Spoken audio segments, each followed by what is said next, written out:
ظالم اسرائیلیوں نے مسجد اقصی کی حرمت پامال کر دی ہے۔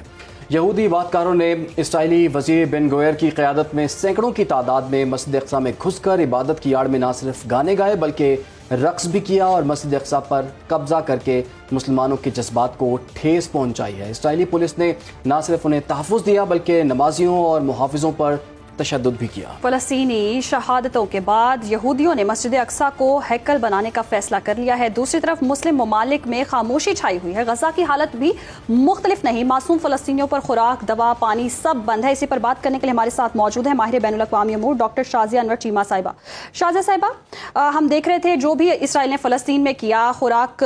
جو ہے بند ہے، پانی نہیں مل رہا، بچے بلک رہے ہیں۔ دوسری جانب اب عبادت گاہوں کو بھی ٹارگٹ کرنا شروع ہو چکے ہیں۔ ان کا اپنا کوئی مذہب نہیں ہے، وہاں ہم دیکھتے تھے کہ یہ کوئی انسانیت کے کسی درجے پہ نہیں اترتے کہ خوراک پانی بچوں پر بند کیا ہے۔ اب جو یہ مساجد پر حملے کر رہے ہیں، اندر گھس رہے ہیں، گانے گا رہے ہیں، انسانوں کے، مسلمانوں کے جذبات کو جو یہ ٹھیس پہنچا رہے ہیں، ان میں کوئی انسانیت نہیں ہے۔ آپ کی اس بات سے مجھے ایک واقعہ یاد آ گیا۔ یہ جو آج بین گوئر اور سموٹرچ کر رہے ہیں، یہ آج سے 20-30 سال پہلے انہوں نے کرنے کی کوشش کی، 25 سال پہلے پریسائزلی۔ تو ان میں سے کسی ایک رپورٹر نے ایک رپورٹ لکھی ہوئی ہے کہ اسرائیلی ساری رات سوئے نہیں، صرف یہ کہ چند ایک کی تعداد میں یہ وہاں گئے اور انہوں نے کوئی احتجاج وغیرہ کیا اور کہا کہ مسجد اقصی جو ہے وہ ہمارا جو تھرڈ ٹیمپل ہے اس جگہ پہ ہے اور ہم نے اس کو خدا نخواستہ مسمار کرنا ہے۔ اور ساری رات اسرائیلی جو ہیں وہ سوئے نہیں کہ مسلم دنیا ہم پہ چڑھ دوڑے گی۔ اور آج آپ دیکھیں کہ آج بین گوئر اور سموٹرچ جو اپنے ذاتی بیانات میں ہیبرو میں لوگوں کو بتاتے ہیں اور جو وعدے کرتے ہیں، انہوں نے یہ وعدے کیے ہوئے ہیں اور ان وعدوں پر انہوں نے پولیٹیکل مینڈیٹ حاصل کیا ہوا ہے۔ اور آج وہ آپ کو وہی تماشا جو ہے ہم دیکھ رہے ہیں اور دنیا خاموش ہے۔ اب دنیا کب خاموشی توڑے گی اور دنیا سے مراد ہے مسلم امہ،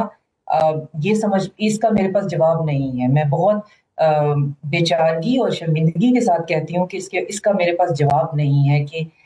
کب جو ہے وہ مسلم دنیا جو ہے وہ اس کے بارے میں دیکھے گی، وہاں پہ قحط کی کیا صورتحال ہے اس کے بارے میں کیا کرے گی کہ روز کا کم از کم 600 ٹرک جو ہیں وہ ہیومینٹیرین جو یونائٹڈ نیشن کی جو فگرز ہیں اس کے حساب سے غزہ کے اندر صرف لوگوں کو زندہ رکھنے کے لیے 600 ٹرکس ڈیلی جانے ہیں۔ اور پچھلے 1 مہینے کے اندر اسرائیلی جو آکوپیشن فورسز ہیں انہوں نے صرف 80 ٹرک اندر جانے دیے ہیں، اور ان کا کہنا یہ ہے کہ ہم ایئر ڈراپس جو ہیں وہ دینا چاہتے ہیں، اور ایئر ڈراپس بھی جارڈن سے۔ اور جارڈن جو ہے وہ جو پاپٹ ریجیم وہاں پہ ہے، زائنسٹ جو ہیں انہوں نے خود وہاں پہ اسٹیبلش کی ہوئی ہے، وہ ایئر ڈراپ جتنے بھی کر رہے ہیں ٹوٹل 8 انہوں نے 1 مہینے کے اندر کیے ہیں ہیلی کاپٹر سے، اور وہ سارے کا سارا کھانا وہاں گرا کے چلے جاتے ہیں جہاں پہ غزہ کے لوگوں کا ایکسیس ہی نہیں ہے، اور جان بوجھ کے کرتے ہیں۔ تو یہ سارا کچھ جو ہے یہ ایک ملی بھگت اور پلان سے ہو رہا ہے۔ نہ ایئر ڈراپ کی ضرورت ہے، بیلجیم کہہ رہا ہے جی اور اسپین کہہ رہا ہے جی ہم بھی ایک جہاز بھیجیں گے اور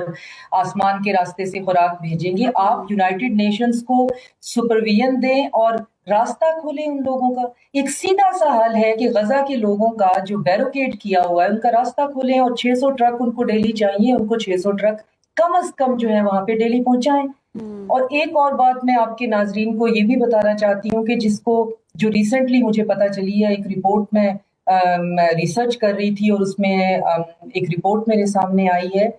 کہ جو غزہ کے اندر آئیسس جو ہے 2.0 کے لوگوں کو انسٹال کیا ہوا ہے، جو بہت اچھی عربک بولتے ہیں، اور ظاہر ہے ان میں سے زیادہ تر مسلمان بھی ہیں، اور وہ جتنی ایڈ وہاں پہ پہنچ بھی پاتی ہے اس کو لوٹ لیتے ہیں، اور فلسطینیوں کو نہ صرف یہ کہ ہراساں کرتے ہیں بلکہ ان پر باقاعدہ جو ہے وہ کرائم بھی ہیں، ان کو مارنے کے، کڈنیپ کرنے کے، بہت سے لوگ ہیں وہ مسنگ ہیں، بہت سی بچیاں وہاں سے مسنگ ہیں۔ تو یہ آئیسس 2.0 جو الشرا اور جولانی سیریا میں انہوں نے انسٹال کیا ہے،